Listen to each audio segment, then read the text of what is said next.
Hello everybody, this is Shivam Pandey and you are watching the blink. So आजकल India में महंगाई बढ़ गई है। पेट्रोल के प्राइसेस काफ़ी ज़्यादा बढ़ गए हैं, सिलेंडर के प्राइसेस काफ़ी ज़्यादा बढ़ गए हैं।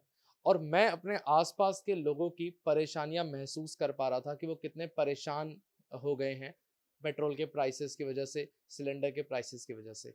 सो इंडिया में महंगाई बढ़ गई है। इस समय हम तोरी बेच रहे हैं। तोरी का रेट कम से कम 80 रुपए किलो हो गया है। इसका रेट पहले कम से कम 20 रुपए किलो होता था। और इस बढ़ती महंगाई की वजह से कई लोगों के अंदर डिप्रेशन भी बढ़ रहा है। पिछले कई दिनों से मैं अपने आसपास के लोगों को देख रहा था कि कैसे वो पेट्रोल के बढ़ते दामों की वजह से, सिलेंडर के बढ़ते दामों की वजह से डिप्रेस हुए जा रहे हैं। 105 रुपए के पेट्रोल और 950 रुपए के सिलेंडर ने उनके घर का बजट हिला दिया है।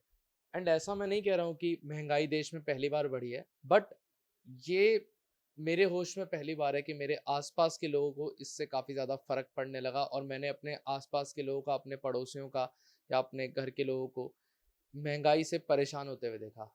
And after that I decided कि I am not gonna be shut about it, I am gonna do something about it.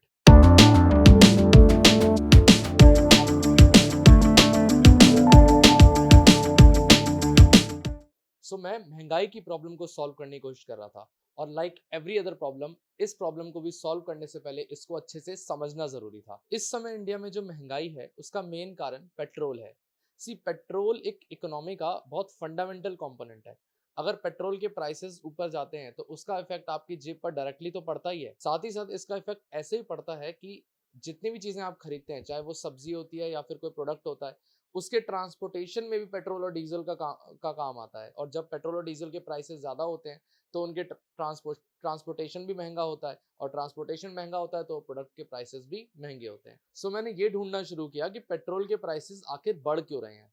Petrol के प्राइसेस से पहले ये समझना ज़रूरी था कि इंडिया में पेट्रोल आता कहाँ से है। सो हमारी दुनिया में ऑयल प्रोड्यूस करने वाले 3 मेजर रीजन्स हैं।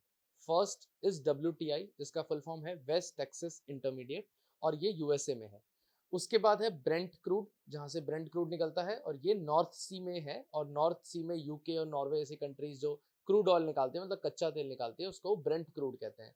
और उसके बाद है तीसरा ओपेक, जो कि है organization of petroleum exporting countries. इसमें टोटल 13 मेंबर कंट्रीज है और मोस्टली इसमें मिडल ईस्टर्न कंट्रीज हैं। इन 3 रीजन से पूरी दुनिया में पेट्रोल एक्सपोर्ट होता है, और इंडिया अपना मोस्ट इम्पोर्ट ओपेक से करता है। तो आपको एक टाइम याद होगा पेंडेमिक के दौरान 2020 में, जब पता चला था कि जो क्रूड ऑयल है, पेट्रोल है, वो काफ़ी ज़्यादा सस्ता हो गया है। नॉर्मली अगर मैं आपको बताऊं तो क्रूड ऑयल 60 to 70 डॉलर्स पर बैरल मिलता है नॉर्मली, नॉर्मल डेज में।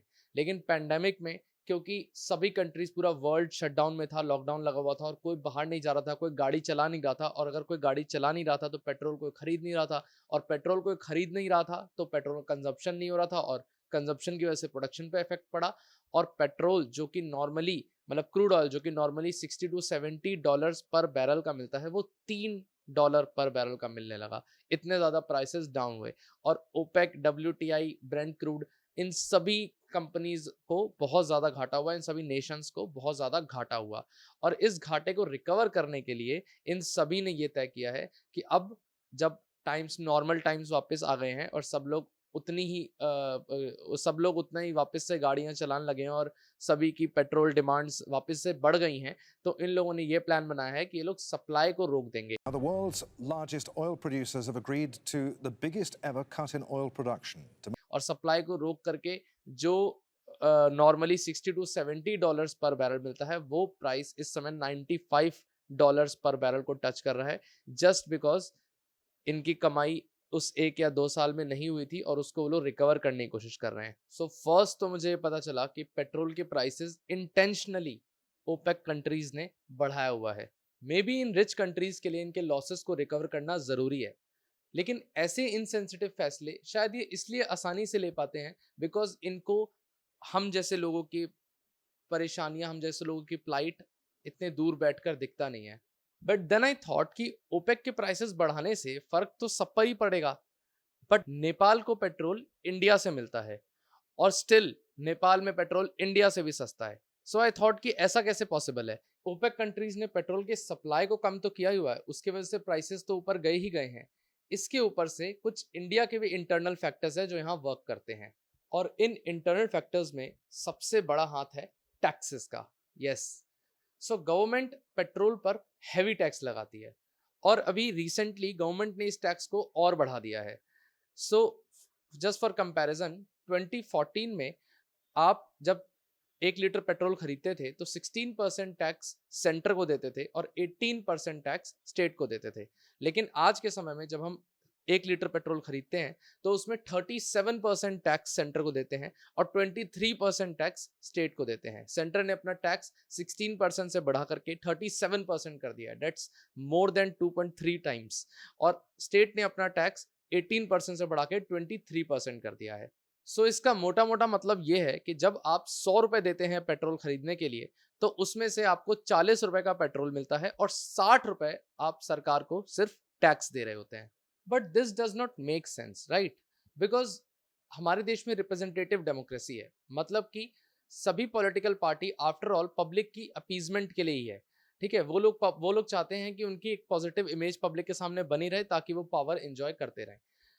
लेकिन फ्यूल टैक्स बढ़ाने से ऑब्वियसली पब्लिक उनके खिलाफ जाएगी, तो भी पॉलिटिकल पार्टीज ऐसा क्यों करती हैं? मतलब गवर्नमेंट ऐसा क्यों करती है, टैक्स क्यों बढ़ाती है?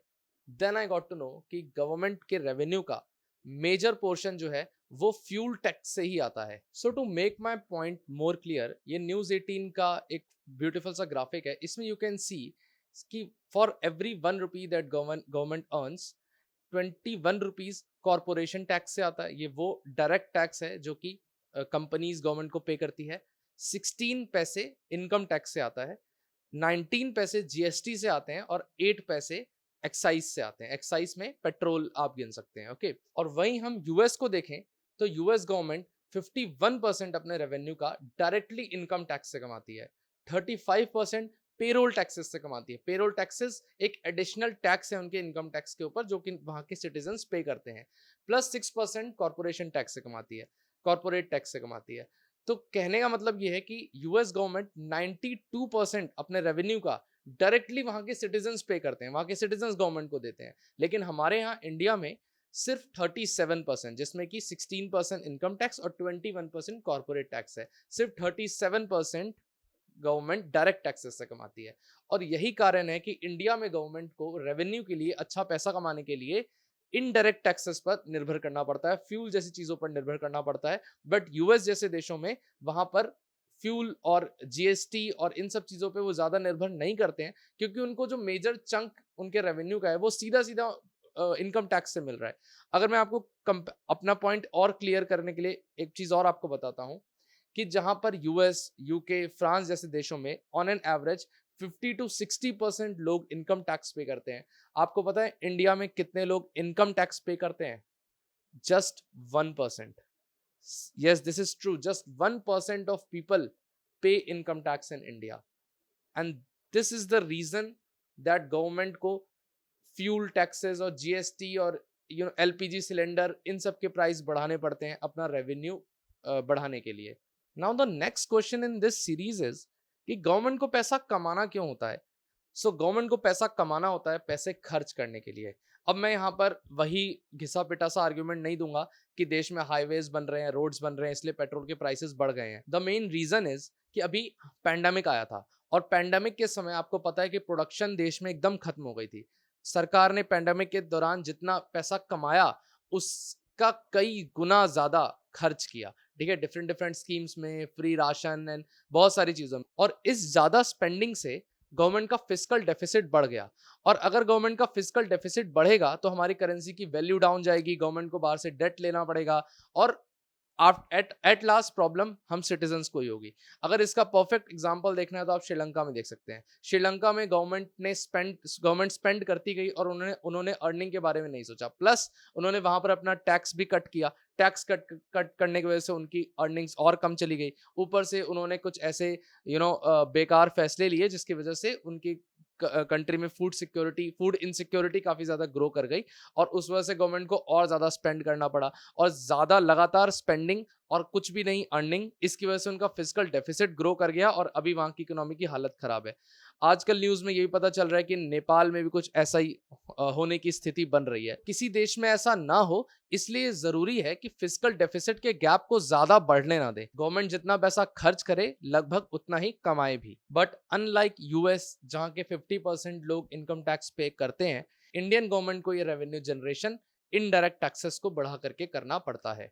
इस सब के अलावा there is just one more reason जिसकी वजह से पेट्रोल के प्राइसेस बढ़े हैं, और वो है डिक्रीजिंग वैल्यू ऑफ रुपी। आप इस चार्ट में देख सकते हैं कि जहां अप्रैल 2017 में 64 रुपीस का $1 था, आज के समय में 75 रुपीस का $1 है। तो इसका मतलब ये है कि मान लीजिए कि $1 का 1 लीटर पेट्रोल मिलता है, और अगर आपको 1 लीटर पेट्रोल खरीदना है तो आप 2017 में आप 64 रुपीज का $1 खरीदते और उस $1 से पेट्रोल खरीदते, तो आपको 1 लीटर पेट्रोल खरीदने के लिए 64 रुपीज स्पेंड करना पड़ता।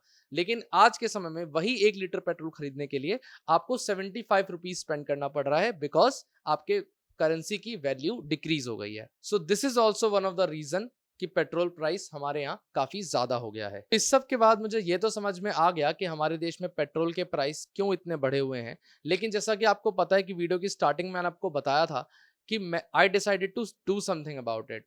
लेकिन ये सब जानने के बाद मुझे ये लगा कि मैं अकेले क्या ही कर सकता हूँ। बट देन आई थॉट कि ऑफ कोर्स मैं अकेले तो कुछ नहीं कर सकता, but there is immense power in unity. मैं और आप और हम सब मिलकर इसके बारे में जरूर कुछ ना कुछ कर सकते हैं। The first thing that we need to do is start paying income tax. अगर हम भी यूएस की तरह अपनी गवर्नमेंट को इनकम टैक्स देना शुरू करेंगे तो गवर्नमेंट नेशन बिल्डिंग में होने वाले खर्चे के लिए फ्यूल टैक्स की तरफ नहीं देखेगी। एंड ये भी एक सच्चाई है कि India can not become a super power unless we start paying income tax. ऐसा हो ही नहीं सकता कि कोई देश सुपर पावर बन जाए और उसकी सिर्फ 1% जनता ही इनकम टैक्स देती हो। इसके अलावा सेकंड चीज ये है कि we focus on our export. अब मैं ये नहीं कह रहा कि हम सब लोग अपने सारे काम छोड़ के सिर्फ बिजनेस करना शुरू कर दें, ऐसा नहीं है।